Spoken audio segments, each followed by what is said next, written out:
Very sneaky. Oh my gosh. They're going to say that one of the jurors was watching something that they shouldn't be watching. I see it being.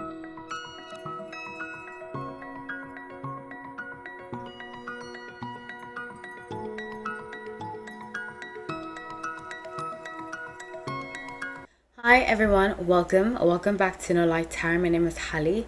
So grateful to have you all. Let's get right into this reading. I'm really excited to be doing this. Please make sure that you are subscribed. Some of you have said you've been unsubscribed, so please make sure you're subscribed. Like the comment, like the video, and then comment if you feel like you have something to say. I'm covering Diddy today. I'm covering Diddy Trial. If you like this video, I do have a whole thing of, I call it True Crime Tarot, and I've been doing it for about 3 years. It's for members only. So if you want to watch more of this, I just predicted, well, before this came out, I have an accurate prediction about Tory Lanez. Go back and watch the video because I was accurate about it. And yeah, so I have a whole playlist dedicated to members only, so check that out. If you want to make a request, same thing, members get first access to videos. There's many great perks to becoming a member, so check that out. Okay, so let's get into this. I'm really excited to be doing this. I'm going to be using the Crystal Magic Tarot. Crystal Magic Tarot. Shuffle the cards. I pulled this energy. It was kind of hard to pull the energy. It took me a while to shuffle cards because I see a very vacant soul. It's almost like he's soulless. And I have said this before. When I pull energy regarding the situation, I just get like empty. So I see him disappearing. I did say that I strongly see Carisha and him either getting married, or she will get access to his funds and then move them around, and then he's going to disappear. So regarding the trial, which is what I'm focusing on this video, which if you've been following along, I'm doing this on day 9, where George Kaplan has just testified. Kid Cudi is set to testify tomorrow. But a lot of what I've predicted about Diddy has come true, except for the disappearing part. Everything else is like spot on. Even the month he was arrested in September. Yeah, so check out my Diddy playlist because that's open for the general public. Except I just did a Diddy video last week that was for members only. Check it out if you want to become a member. But with regarding the trial, I saw the disappearing, and when I was shuffling the cards, I got this like empty feeling, soulless. I get him being very soulless. So with the Wheel of Fortune, Justice, and Two of Swords, I see here that he's trying, and people have said this, especially with the Justice card, he's trying to pressure the system. So this is what he's going to say. His defense team, once they've gathered everything, if the trial even makes it that long, because I didn't even see a trial happening, I see them trying to push the system so much to make it seem like it's being racist, and some people are falling for it. It's very unfortunate. Something, in my own opinion, that I don't agree with is that he's the only one going down. What happened to Christina? What happened to, I see that other people are supposed to be charged, but something's holding up the charges, and I'm not sure why. I can actually look in after I do this. I will look as to why he was the only one charged. But so they're going to push the system.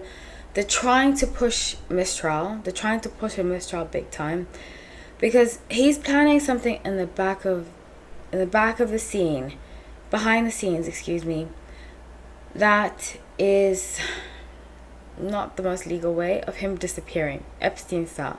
And I've said this before, I don't think Epstein unalived himself. I think he's very well alive today, just in a different form, if you know what I mean, and in a different country, and living basically an alias. That's what I believe has happened to Epstein. So with that being said, with Two of Swords, I see that they're trying different angles. Like, okay, how can they want a mistrial very badly. They want to make it racial. They want to blame the victims. They're going to say, okay, but why aren't they being arrested? You know, why only Diddy? Why only Diddy? They're going to victimize him, which is so crazy to victimize a billionaire. There's certain things that go beyond race, and money is basically one of them. You know, is that, you know, a black billionaire is more similar to a white billionaire than a lower class black person is to a white class billionaire. You know what I'm saying? Or white class, excuse me, a white person with no money, or with low income. That's what I want to say. I'm trying to be as sensitive as I can around these topics without triggering people, because I know money is a tough topic to talk about. So do you know what I'm saying? Like, there's a certain money opens up a bracket that certain people, that certain prejudices no longer apply to. And I don't think about that about the media. Sometimes the media loves to paint people in a certain way, but definitely in rooms you're in, you know, money talks. It just does. And he's going to, that's how he could afford those 7 lawyers that cost him $3 million a month. You know, and that has nothing to do with race. It's about the green. That's the only color that matters. So in this situation, sometimes color does matter, but not in this situation. So they're going to push that it's racial, it's this, it's that. With the world, they're going to say, you know, they're using him as an example. They're using this poor black man as an example.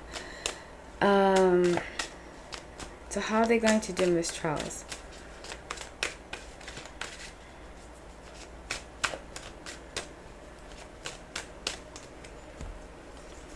Okay, so Queen of Coins, the Devil, and Page of Coins. So they're going to say that because Cassie got some money from this, she has all the people that got money from this, or want to, like they did with Dawn Richard, all have, they should not be able to testify.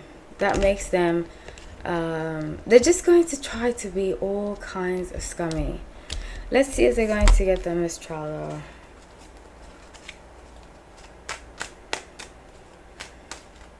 They're trying for a mistrial. I get the number 3.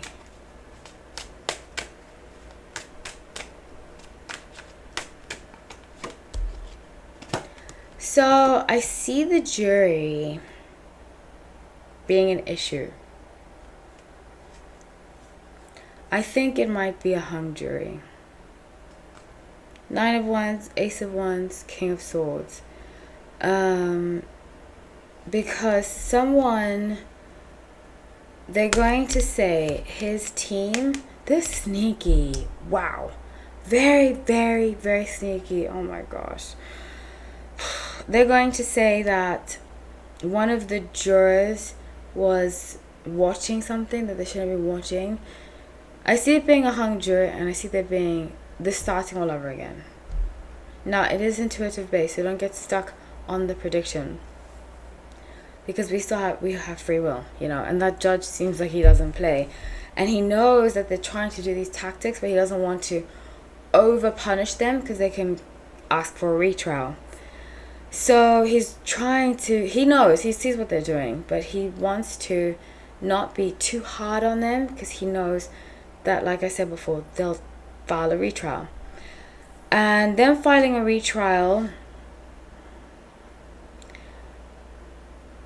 is going to trigger Diddy to do this other stuff, because it's going to take another 6-7 months. So that's what I see happening, is that one of his lawyers, I think it's Brian Steele. I didn't keep up with the Young Thug case, so I don't know about it. I know he was Young Thug's lawyer, but I see that Brian Steele, this particular lawyer that I'm looking at, is very good at rigging the system, you know.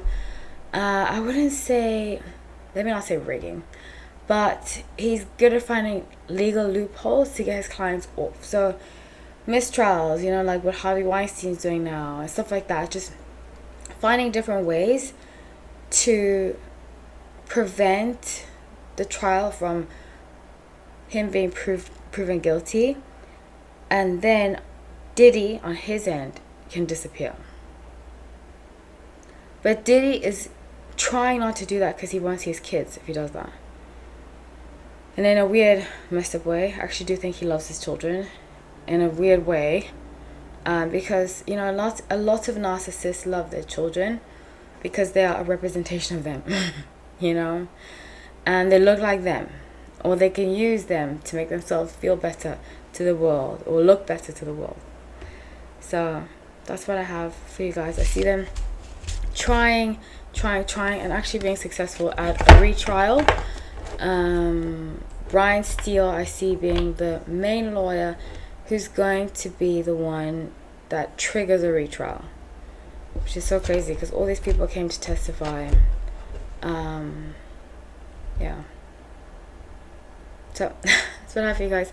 I love you all, and I just want to say, you know, speaking of the topic of DV, it's not easy, you know, when people blame Cassie and they say, well, she liked it too, she was not a victim. There's no perfect victim. There's no innocent victim. Unless you're a baby, there's no innocent victim. We've all done things that we are not proud of that makes us human. Unless you are out here committing crimes, which if you're coerced, then that's a different story, which she was coerced. It's very clear. She couldn't leave. But I just mean to say that we need to practice more empathy. You know, we can all judge. We can judge all day long. This person did that. They're nasty. This person did that. We can judge. But the root of healing is empathy. And for ourselves and for others. And I really think not just Cassie, but other people, not just women, people who go through DV, they need our support, you know. And if you are going through it yourself, I have a lot of empathy for you. I wish I could give you more advice other than you're stronger than you know. So I love you all. Thank you so much for watching. Take care.